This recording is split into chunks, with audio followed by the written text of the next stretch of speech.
From the floor of the CME Group, this is Danny Riley on today's Cash Close. I got two things to say. I forgot my gel. How am I looking? I'm looking okay, right?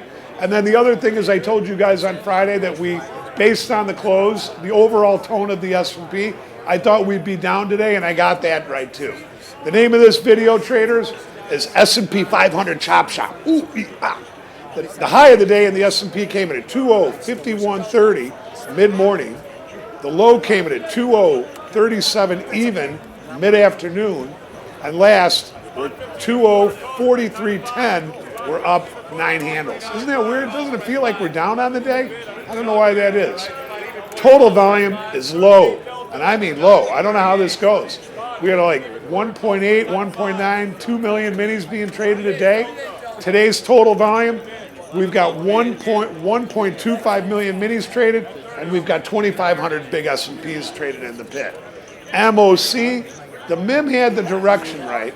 It had 104 million to buy, but the actual MOC came in, like I told everybody in the trading room, I expected it was going to be a bigger number, by 490 million. Tomorrow we've got Jeffery from the Fed speaking. We've got the Redbook. We've got the NFIB Small Business Optimism Index. We've got the JOLTS number. We've got the wholesale trade number. We've got a 3-year note auction. We've got earnings from Coca-Cola, CVS, and Sherwood Hotels worldwide.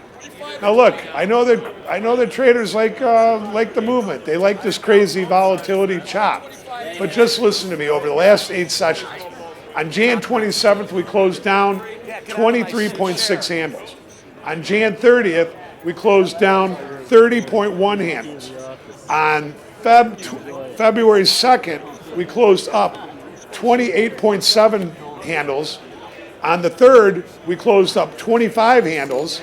On February 4th, we closed down 12 handles.